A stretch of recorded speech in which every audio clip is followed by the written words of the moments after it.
Bonsoir, bonsoir, bonsoir, bonsoir et bienvenue sur ma chaîne YouTube Une histoire d'un soir. J'espère que vous allez toutes et tous très bien. Aujourd'hui, on se retrouve pour une nouvelle vidéo où je vais vous terminer de lire plutôt, l'histoire du Petit Prince. On était arrivé la dernière fois au chapitre 18 et il ne reste plus que quelques chapitres avant d'arriver à la fin de l'histoire. Donc sans plus attendre, je vous propose de vous installer confortablement et de commencer cette lecture avec le chapitre 19. Le Petit Prince fit l'ascension d'une haute montagne. Les seules montagnes qu'il eût jamais connues étaient les 3 volcans qui lui arrivaient aux genoux, et il se servait du volcan éteint comme d'un tabouret. D'une montagne haute comme celle-ci, se dit-il donc, j'apercevrais d'un coup toute la planète et tous les hommes.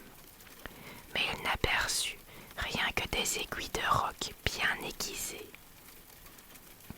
Bonjour, dit-il à tout hasard. Bonjour, bonjour, bonjour, répondit l'écho. Qui êtes-vous? Dit le Petit Prince. Qui êtes-vous? Qui êtes-vous? Qui êtes-vous? Répondit l'écho. Soyez mes amis, je suis seul, dit-il.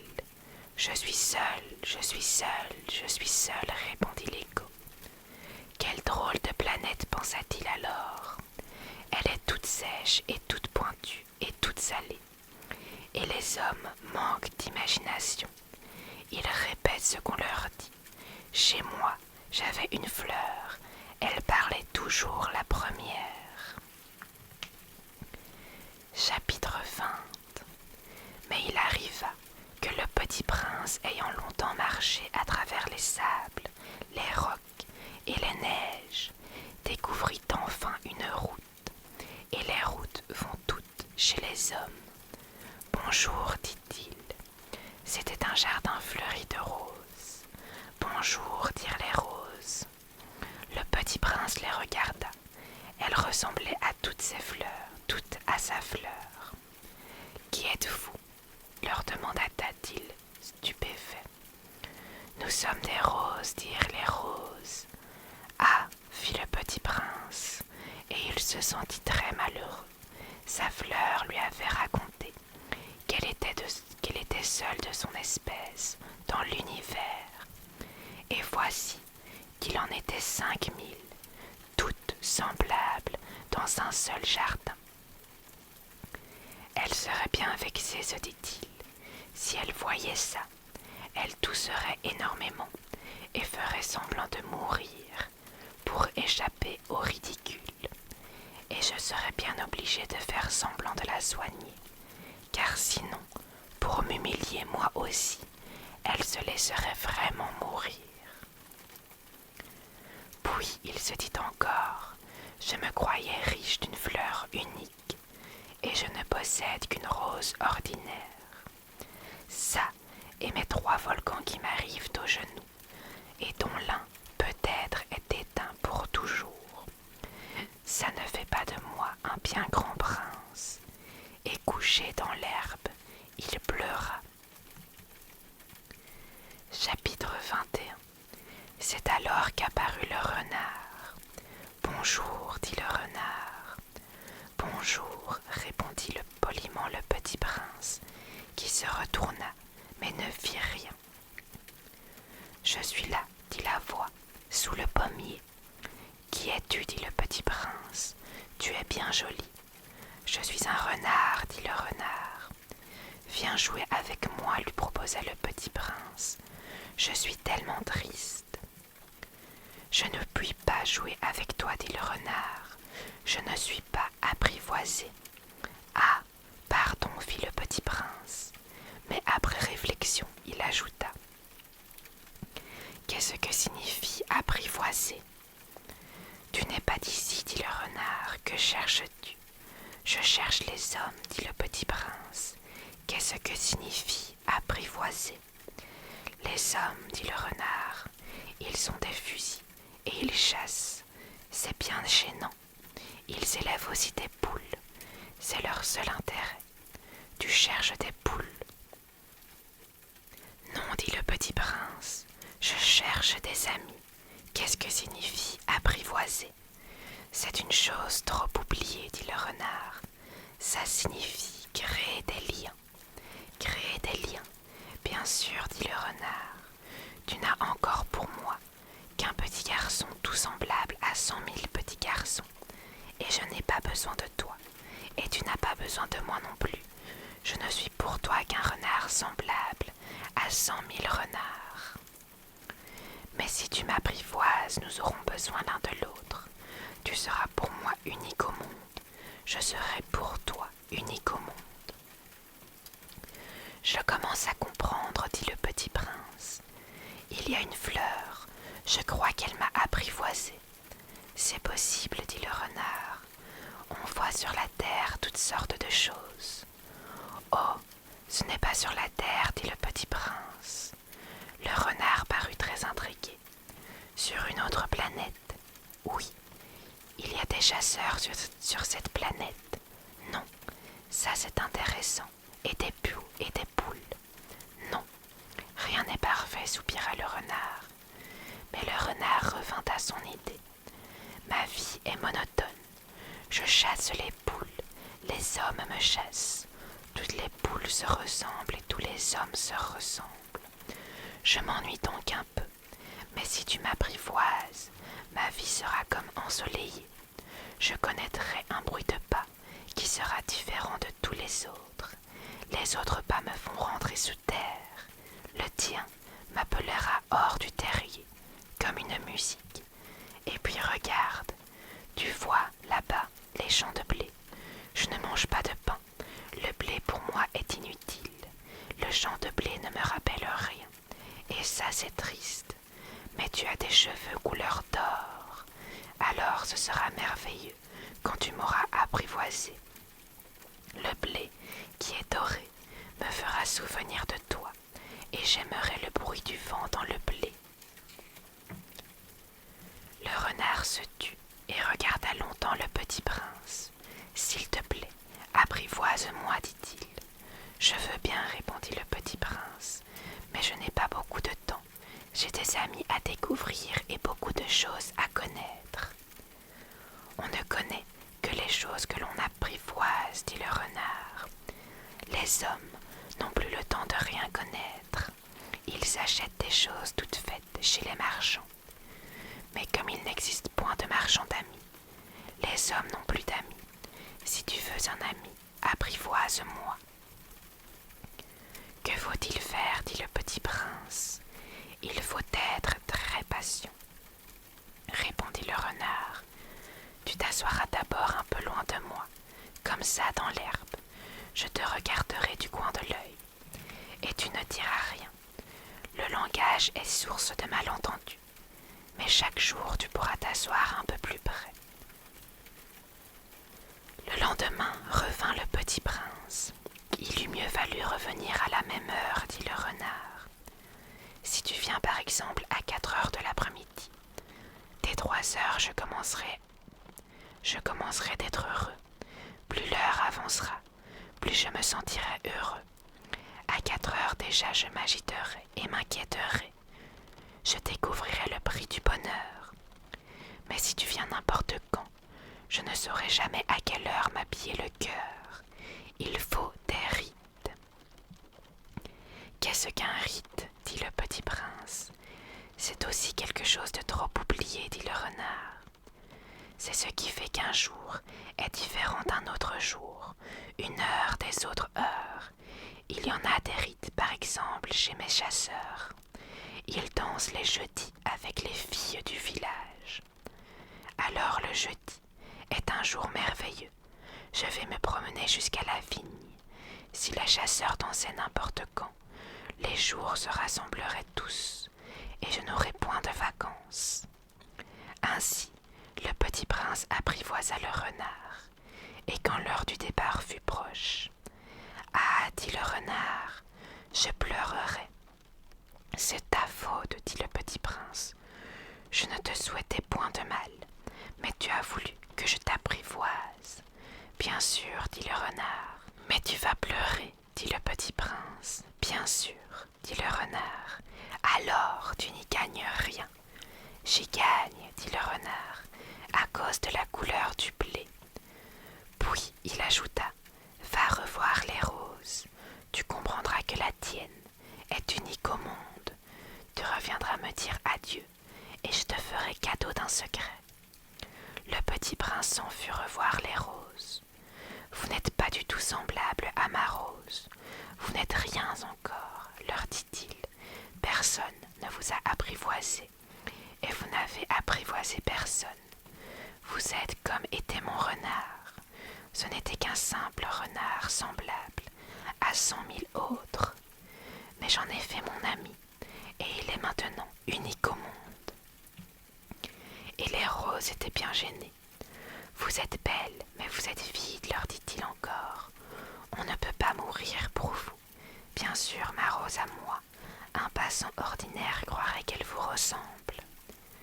Mais à elle seule, elle est plus importante que vous toutes, puisque c'est elle que j'ai arrosée, puisque c'est elle que j'ai mise sous globe, puisque c'est elle que j'ai abritée par le paravent, puisque c'est elle dont j'ai tué les chenilles, sauf les 2 ou 3 pour les papillons, puisque c'est elle que j'ai écouté se plaindre ou se vanter, ou même quelquefois se taire, puisque c'est ma rose. Et il revint vers le renard. Adieu, dit-il. Adieu, dit le renard, voici mon secret. Il est très simple. On ne voit bien qu'avec le cœur. L'essentiel est invisible pour les yeux. L'essentiel est invisible pour les yeux, répéta le petit prince, afin de se souvenir. C'est le temps que tu as perdu pour ta rose, qui fait ta rose si importante. C'est le temps que j'ai perdu pour ma rose, fit le petit prince, afin de se souvenir. Les hommes ont oublié cette vérité, dit le renard. Mais tu ne dois pas l'oublier. Tu deviens responsable pour toujours de ce que tu as apprivoisé. Tu es responsable de ta rose. Je suis responsable de ma rose, répéta le petit prince, afin de se souvenir. Chapitre 22. Bonjour, dit le petit prince. Bonjour, dit l'aiguilleur. Que fais-tu ici, dit le petit prince. Je trie les voyageurs, par paquet de 1000, dit l'aiguilleur. J'expédie les trains qui les emportent, tantôt vers la droite, tantôt vers la gauche, et un rapide illuminé, grondant comme le tonnerre, fit trembler la cabine d'aiguillage. Ils sont bien pressés, dit le petit prince. Que cherche-t-il? L'homme de la locomotive l'ignore lui-même, dit l'aiguilleur, et gronda en sens inverse. Un second rapide illuminé. Ils reviennent déjà, demanda le petit prince. Ce ne sont pas les mêmes, dit l'aiguilleur. C'est un échange. Ils n'étaient pas contents là où ils étaient. On n'est jamais content là où l'on est, dit l'aiguilleur. Et gronda le tonnerre d'un troisième rapide illuminé. Ils poursuivent les premiers voyageurs, demanda le petit prince. Ils ne poursuivent rien du tout, dit l'aiguilleur. Ils dorment là-dedans, ou bien ils bâillent. Les enfants seuls écrasent leur nez contre les vitres. Les enfants seuls savent ce qu'ils cherchent, fit le petit prince. Ils perdent du temps pour une poupée de chiffon, et elle devient très importante. Et si on la leur enlève, ils pleurent. Ils ont de la chance, dit l'aiguilleur. Chapitre 23. Bonjour, dit le petit prince. Bonjour, dit le marchand. C'était un marchand de pilules perfectionnées qui apaise la soif. On en avale une par semaine et l'on n'éprouve plus le besoin de boire. Pourquoi vends-tu ça, dit le petit prince. C'est une grosse économie de temps, dit le marchand. Les experts ont fait le calcul. On épargne 53 minutes par semaine. Et que fait-on de ces 53 minutes? On en fait ce que l'on veut. Moi, se dit le petit prince, si j'avais 53 minutes à dépenser, je marcherais tout doucement vers une fontaine. Chapitre 24.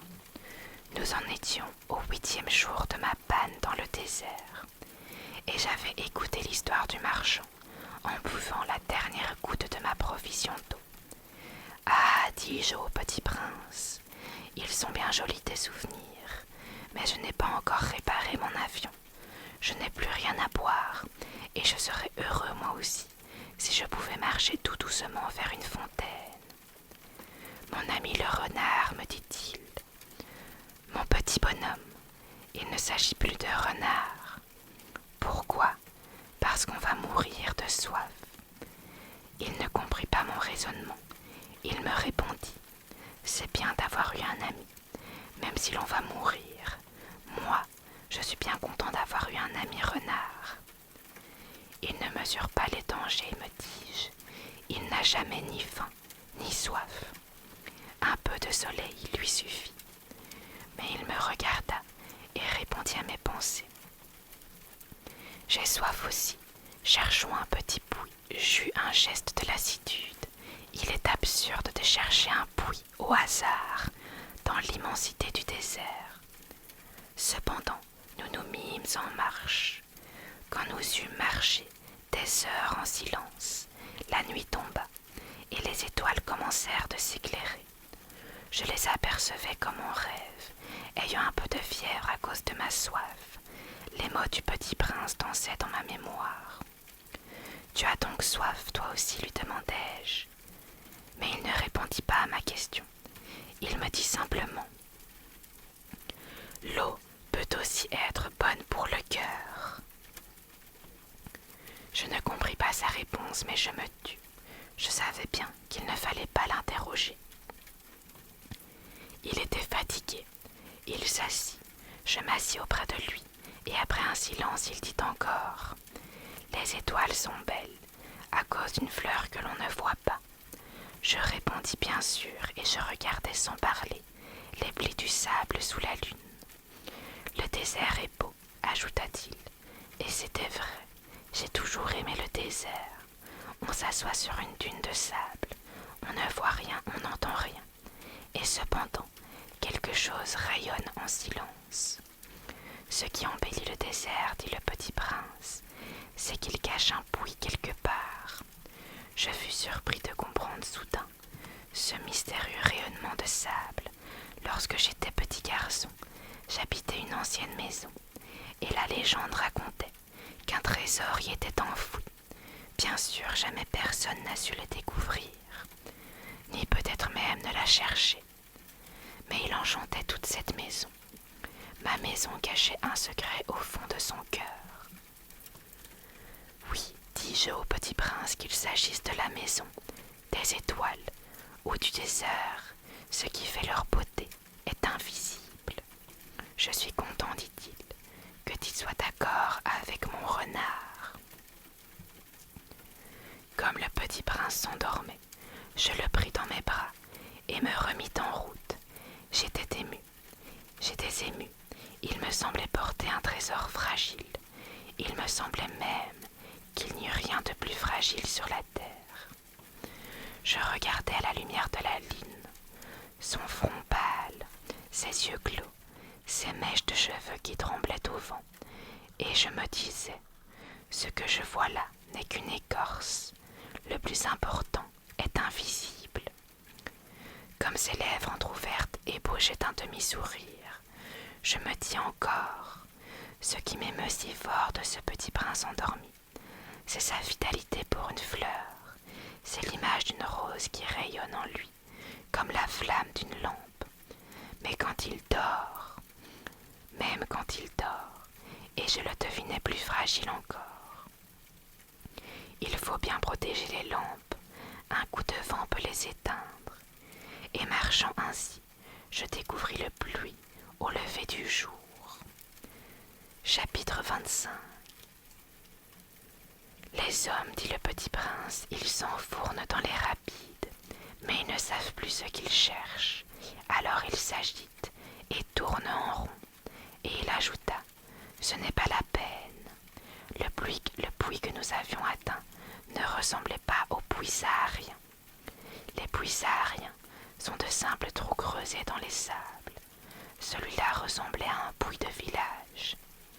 Mais il n'y avait là aucun village, et je croyais rêver. « C'est étrange, dis-je au petit prince. Tout est prêt, la poulie, le seau et la corde. » Il rit, toucha la corde, fit jouer la poulie, et la poulie gémit comme gémit une vieille girouette quand le vent a longtemps dormi. « Tu entends, dit le petit prince, nous réveillons ce puits, et il chante. » Je ne voulais pas qu'il fît un effort. « Laisse-moi faire, lui dis-je, c'est trop lourd pour toi. » Lentement je hissai le seau jusqu'à la margelle. Je l'y installai bien d'aplomb. Dans mes oreilles durait le chant de la poulie, et dans l'eau qui tremblait encore, je voyais trembler le soleil. « J'ai soif de cette eau-là, dit le petit prince. Donne-moi à boire. » Et je compris ce qu'il avait cherché. Je soulevai le seau jusqu'à ses lèvres. Il but les yeux fermés. C'était doux comme une fête. Cette eau était bien autre chose qu'un aliment. Elle était née de la marche sous les étoiles, du chant de la poulie, de l'effort de mes bras. Elle était bonne pour le cœur comme un cadeau. Lorsque j'étais petit garçon, la lumière de l'arbre de Noël, la musique de la messe de minuit, la douceur des sourires faisait ainsi tout le rayonnement du cadeau de Noël que je recevais. Les hommes de chez toi, dit le petit prince, cultivent 5000 roses dans un même jardin, et ils ne trouvent pas ce qu'ils cherchent. Ils ne le trouvent pas, répondis-je, et cependant, ce qu'ils cherchent pourrait être trouvé dans une seule rose ou un peu d'eau. Bien sûr, répondis-je, et le petit prince ajouta, mais les yeux sont aveugles, il faut chercher avec le cœur. J'avais bu, je respirais bien, le sable au lever du jour est couleur miel. J'étais heureux aussi de cette couleur de miel. Pourquoi fallait-il que j'eusse de la peine? Il faut que tu tiennes ta promesse, me dit doucement le petit prince, qui de nouveau s'était assis au bras de moi. Quelle promesse? Tu sais, une muselière pour mon mouton. Je suis responsable de cette fleur. Je sortis de ma poche mes ébauches de dessin. Le petit prince les aperçut et dit en riant, « Des baobabs, ils ressemblent un peu à des choux. » Oh, moi qui étais si fière des baobabs. Ton renard, ses oreilles, elles ressemblent un peu à des cornes, et elles sont trop longues. Et il rit encore. Tu es injuste, petit bonhomme. Je ne savais rien dessiner que les bois fermés et les bois ouverts. Oh, ça ira, dit-il, les enfants savent. Je crayonnai donc une muselière, et j'eus le cœur serré en la lui donnant. Tu as des projets que j'ignore. Mais il ne me répondit pas. Il me dit, tu sais, ma chute sur la terre, c'en sera demain l'anniversaire. Puis, après un silence, il dit encore, j'étais tombé tout près d'ici, et il rougit. Et de nouveau, sans comprendre pourquoi, j'éprouvais un chagrin bizarre. Cependant, une question me vint. Alors ce n'est pas par hasard que, le matin où je t'ai connu il y a 8 jours, tu te promenais comme ça tout seul, à 1000 milles de toutes les régions habitées. Tu retournais vers le point de ta chute. Le petit prince rougit encore, et j'ajoutai en hésitant, à cause peut-être de l'anniversaire. Le petit prince rougit de nouveau, et il ne répondait jamais aux questions. Mais quand on rougit, ça signifie oui, n'est-ce pas? Ah, lui dis-je, j'ai peur. Mais il me répondit, tu dois maintenant travailler. Tu dois repartir vers ta machine, je t'attends ici. Reviens demain soir. Mais je n'étais pas rassurée. Je me souvenais du renard. On risque de pleurer un peu si l'on s'est laissé apprivoiser. Chapitre 26. Il y avait À côté du puits, une ruine de vieux murs de pierre. Lorsque je reviens de mon travail, le lendemain soir, j'aperçus de loin mon petit prince assis là-haut, les jambes pendantes, et je l'entendis qui parlait. « Tu ne te souviens donc pas, disait-il, ce n'est pas tout à fait ici. » Une autre voix lui répondit sans doute, puisqu'il répliqua. « Si, c'est bien le jour, mais ce n'est pas ici l'endroit. » Je poursuivis ma marche vers le mur. Je ne voyais ni n'entendais toujours personne. Pourtant le petit prince répliqua de nouveau. « Bien sûr, tu verras où commence ma trace dans le sable. Tu n'as qu'à m'y attendre, j'y serai cette nuit. » J'étais à 20 mètres du mur, et je ne voyais toujours rien. Le petit prince dit encore après un silence. « Tu as du bon venin, tu es sûr de ne pas me faire souffrir longtemps. » Je fis halte, le cœur serré, mais je ne comprenais toujours pas. « Maintenant va-t'en, dit-il, je veux redescendre. » Alors j'abaissai moi-même les yeux vers le pied du mur, et je vis un pont. Il était là, dressé vers le petit prince, un de ces serpents jaunes qui vous exécutent en 30 secondes. Tout en fouillant ma poche pour en tirer mon revolver, je pris le pas de course, mais au bruit que je fis, le serpent se laissa doucement couler dans le sable, comme un jet d'eau qui meurt et sans trop se presser, se faufila entre les pierres, avec un léger bruit de métal. Je parvins au mur juste à temps pour y recevoir dans les bras mon petit bonhomme de prince, pâle comme la neige. « Quelle est cette histoire-là? Tu parles maintenant avec les serpents. » J'avais défait son éternel cache-nez d'or. Je lui avais mouillé les tempes et l'avais fait boire, et maintenant je n'osais plus rien lui demander. Il me regarda gravement et m'entoura le cou de ses bras. Je sentais battre son cœur comme celui d'un oiseau qui meurt quand on l'a tiré à la carabine. Il me dit « Je suis content que tu aies trouvé ce qui manquait à ta machine. Tu vas pouvoir rentrer chez toi. » Comment sais-tu? Je venais justement lui annoncer que, contre toute espérance, j'avais réussi mon travail. Il ne répondit rien à ma question, mais il ajouta « Moi aussi aujourd'hui, je rentre chez moi. » Puis, mélancolique, c'est bien plus loin, c'est bien plus difficile. Je sentais bien qu'il se passait quelque chose d'extraordinaire. Je le serrais dans les bras comme un petit enfant, et cependant il me semblait qu'il coulait verticalement dans une abîme, sans que je puisse rien pour le retenir. Il avait le regard sérieux, perdu très loin. J'ai ton mouton, et j'ai la caisse pour le mouton, et j'ai la muselière. Et il sourit avec mélancolie. J'attendis longtemps, je sentais qu'il se réchauffait peu à peu. Petit bonhomme, tu as peur. Il avait eu peur, bien sûr, mais il rit doucement. J'aurais bien plus peur ce soir. De nouveau, je me sentis glacée par le sentiment de l'irréparable, et je compris que je ne supportais pas l'idée de ne plus jamais entendre ce rire. C'était pour moi comme une fontaine dans les déserts. Petit bonhomme, je veux encore t'entendre rire, mais il me dit, cette nuit ça fera 1 an. Mon étoile se trouvera juste au-dessus de l'endroit où je suis tombée l'année dernière. Petit bonhomme, n'est-ce pas que c'est un mauvais rêve, cette histoire de serpent et de rendez-vous et d'étoiles? Mais il ne répondit pas à mes questions. Il me dit, ce qui est important, ça ne se voit pas. Bien sûr, c'est comme pour la fleur. Si tu aimes une fleur qui se trouve dans une étoile, c'est doux la nuit de regarder le ciel. Toutes les étoiles sont fleuries. Bien sûr, c'est comme pour l'eau. Celle que tu m'as donnée à boire était comme une musique. À cause de la poulie et de la corde, tu te rappelles, elle était bonne. Bien sûr, tu regarderas la nuit les étoiles. C'est trop petit chez moi pour que je te montre où se trouve la mienne. C'est mieux comme ça. Mon étoile, ce sera pour toi une des étoiles. Alors toutes les étoiles, tu aimeras les regarder. Elles seront toutes tes amies. Et puis je vais te faire un cadeau. Il rit encore. Ah, petit bonhomme, j'aime entendre ce rire. Justement, ce sera mon cadeau. Ce sera comme pour l'eau.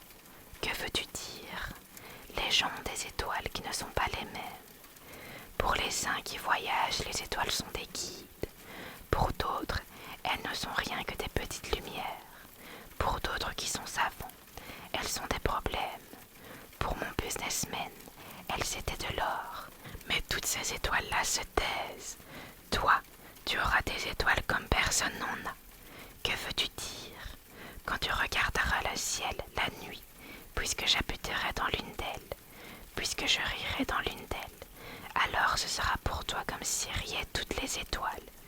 Tu auras, toi, des étoiles qui savent rire, et il rit encore. Et quand tu seras consolé, on se console toujours. Tu seras content de m'avoir connu. Tu seras toujours mon ami. Tu auras envie de rire avec moi. Et tu ouvriras parfois ta fenêtre comme ça, pour le plaisir. Et tes amis seront bien étonnés de te voir rire en regardant le ciel. Alors tu leur diras, oui, les étoiles, ça me fait toujours rire. Et ils te croiront fou, et je t'aurai joué un bien vilain tour. Et il rit encore. Ce sera comme si je t'avais donné, au lieu d'étoiles, de tas de petits grelots qui savent rire. Et il rit encore. Puis il redevint sérieux. Cette nuit, tu sais, ne viens pas. Je ne te quitterai pas. J'aurai l'air d'avoir mal. J'aurai un peu l'air de mourir, c'est comme ça. Ne viens pas voir ça, ce n'est pas la peine. Je ne te quitterai pas. Mais il était soucieux. Je te dis ça, c'est à cause aussi du serpent. Il ne faut pas qu'ils te mordent, les serpents, c'est méchant. Ça peut mordre pour le plaisir. Je ne te quitterai pas. Mais quelque chose le rassura. C'est vrai qu'ils n'ont plus de venin pour la seconde morsure. Cette nuit-là, je ne le vis pas se mettre en route. Il s'était évadé sans bruit. Quand je réussis à le rejoindre, il marchait décidé d'un pas rapide. Il me dit seulement « Ah, tu es là !» Et il me prit par la main. Mais il se tourmenta encore. « Tu as eu tort, tu auras de la peine. J'aurai l'air d'être mort et ce ne sera pas vrai. » Moi, je me taisais. Tu comprends, c'est trop loin. Je ne peux pas emporter ce corps-là, c'est trop lourd. Moi, je me taisais. Mais ce sera comme une vieille écorce abandonnée. Ce n'est pas triste, les vieilles écorces. Moi, je me taisais. Et il se découragea un peu. Mais il fit encore un effort. Ce sera gentil, tu sais. Moi aussi, je regarderai les étoiles. Toutes les étoiles seront des bouilles avec une poulie rouillée. Toutes les étoiles me verseront à boire. Moi, je me taisais. Ce sera tellement amusant. Tu auras 500 millions de grelots. J'aurai 500 millions de fontaines. Et il se tut aussi, parce qu'il pleurait. C'est là, laisse-moi faire un pas tout seul. Et il s'assit parce qu'il avait peur. Il dit encore, tu sais ma fleur, j'en suis responsable.